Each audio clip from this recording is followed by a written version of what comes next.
देश उद्योग व्यापार संगठन का रविवार को विशाल व्यापारी सम्मेलन आयोजित हुआ। कार्यक्रम में प्रदेश सरकार में आबकारी मंत्री नितिन अग्रवाल मुख्य अतिथि रहे।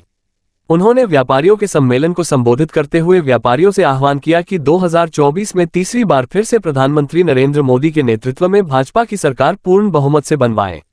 आबकारी मंत्री नितिन अग्रवाल ने कहा कि भारतीय जनता पार्टी की नरेंद्र मोदी के नेतृत्व में तीसरी बार सरकार बने। हम लोग इसी लक्ष्य को लेकर व्यापारियों के बीच में जा रहे हैं और जो व्यापारी हित में केंद्र और प्रदेश सरकार द्वारा जो योजनाएं चलाई गई है उसको व्यापारियों के बीच में रखना है, क्योंकि व्यापारियों का बड़ा योगदान और एक बड़ा महत्व रहता। इसको लेकर हम लोग व्यापारियों के बीच में पूरे प्रदेश में जा रहे हैं। यह 41वां जनपद है। हम सब व्यापारियों को केवल एक ही लक्ष्य को लेकर बढ़ना है कि 2024 के लोकसभा चुनाव में प्रधानमंत्री नरेंद्र मोदी के नेतृत्व में तीसरी बार देश में भारतीय जनता पार्टी की पूर्ण बहुमत की सरकार बने। इंडिया को लेकर आबकारी मंत्री नितिन अग्रवाल ने कहा कि वह तो बेईमानों का गठबंधन है। जो बेईमान सब एक मंच पर खड़े हो गए हैं, जो कहीं न कहीं कोई न कोई जमानत पर बाहर है, वो सब एक मंच को मोदी को हटाने के लिए खड़े हैं। जिन प्रधानमंत्री ने बिना रुके बिना थके देश के 140 करोड़ लोगों की सेवा करी है, आज उन प्रधानमंत्री के विरोध वो गठबंधन जिसका नाम उन्होंने इंडिया रखा है, इंडिया रखने से वो इंडिया नहीं हो जाते हैं। ये देश की जनता 2024 में उनको जवाब देगी। और प्रदेश सरकार को भी 6.5 साल हो गए। जितना मोदी जी और योगी जी की सरकार ने व्यापार और उद्योग के बारे में अगर जो काम करा है तो मोदी और योगी जी की सरकार में काम हुआ है। पहले हमने देखा है कि आए दिन गुंडागर्दी और सरकारों में भ्रष्टाचार, और व्यापारी को तो ऐसा समझते थे कि और सरकारों में जबरदस्ती व्यापारी से ले लेते थे। मगर मोदी और योगी जी की सरकार में 6.5 साल योगी जी की सरकार को हो गए और 9.5 साल मोदी जी की सरकार को भी हो गए। हमारे बुजुर्ग आदरणीय श्री नरेंद्र कुमार अग्रवाल जी मंच पे मौजूद हापुड़ के माननीय विधायक आदरणीय श्री विजयपाल आरती जी, मंच पे मौजूद श्री कुशाल अग्रवाल जी, श्री संजय गुप्ता जी, श्री जितेंद्र सिंघल जी, श्री विकास गोयल जी, श्री अंकुर कंसल जी, अंशुल कंसल जी, हमारे नगर के महामंत्री नलिन बंसल जी, यहाँ पे मैं देख रहा हूँ कि बड़ी संख्या में हमारे सम्मानित व्यापारी बंधुओं, मातृशक्ति और यहाँ पे उपस्थित सभी पत्रकार बंधुओं, मैं सबसे पहले यहाँ पे आए हुए सभी व्यापारी बंधुओं का बहुत बहुत स्वागत करना चाहता हूँ। मेरा पहला कार्यक्रम है हापुड़ में और मुझे खुशी है कि आप लोगों ने मुझे मौका दिया कि आज यहाँ पे अपने व्यापारी भाइयों के साथ, व्यापारी साथियों के साथ मुलाकात और उनसे बातचीत करने का। हमारी 6.5 वर्ष से प्रदेश में सरकार चल रही है और इन 6.5 वर्षों में हमारी सरकार जो उत्तर प्रदेश में चल रही है, ये हमारे लिए बड़ा गौरव का पल है, विषय है। और मैं कहता हूँ कि पूरे उत्तर प्रदेश वासियों के लिए उत्तर प्रदेश जो जनसंख्या के आधार पर देश का सबसे बड़ा प्रदेश है, जो राजनीतिक दृष्टि में देश का सबसे महत्वपूर्ण प्रदेश है और जिसे कहा जाता है कि दिल्ली की कुर्सी अगर कहीं से होकर निकलती है तो वो उत्तर प्रदेश से होकर निकलती है। एक ऐसा प्रदेश जो देश में 80 सांसद का प्रतिनिधित्व करता है। एक समय वो भी था प्रदेश में जब उत्तर प्रदेश की छवि पूरे देश में क्राइम कैपिटल के रूप में एक छवि हुआ। और मुझे याद है, चाहे वो प्रदेश में समाजवादी पार्टी की सरकार रही हो, चाहे वो प्रदेश में बीएसपी की सरकार रही हो, चाहे वो प्रदेश में अन्य दलों की सरकार क्यों न रही हो, उत्तर प्रदेश का नाम जब आता था, हम किसी अन्य प्रदेश में जाते थे और कहते थे कि हम यूपी से आए हैं, हम उत्तर प्रदेश से आए हैं, तो उत्तर प्रदेश वासियों को उन प्रदेशों में होटल में कमरे नहीं मिलते।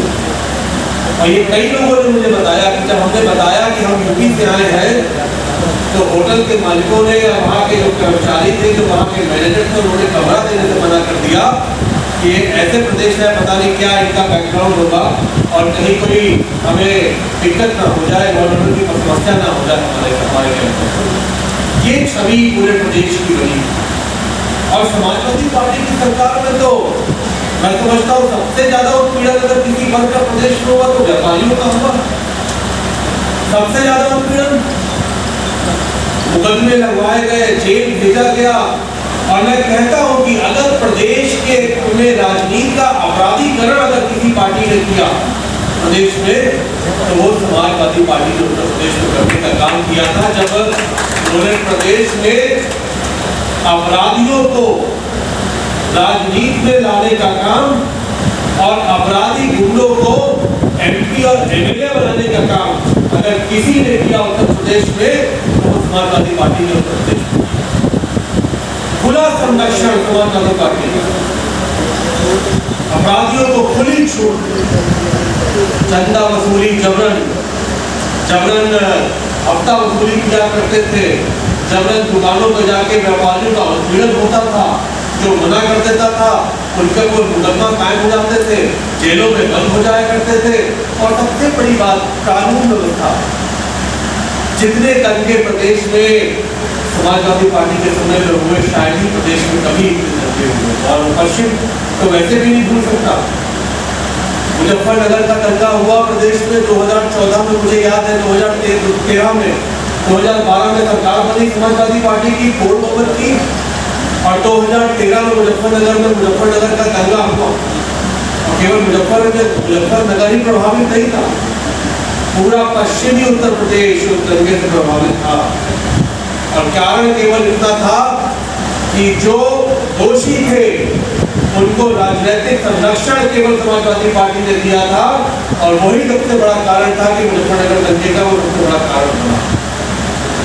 आज सबसे हमें गर्व के साथ तो कह सकते हैं, ये विश्वास के साथ तो कह सकते हैं कि जो उत्तर प्रदेश देश का क्राइम कैपिटल होता था, वही उत्तर प्रदेश आज देश का ग्रोथ रीजन के रूप में पहचानने में अपनी पहचान बनाई। आज मुझे बता दीजिए, क्या किसी अपराधी गुंडे की हिम्मत है जो प्रदेश में गुंडागर्दी करते? क्या किसी की हिम्मत है जो कोई उत्तर प्रदेश में किसी व्यापारी से वसूली कर ले? एक भी भ्रष्टाचार का आरोप हमारी सरकार को मिलेगा, एक पैसे का भ्रष्टाचार का आरोप।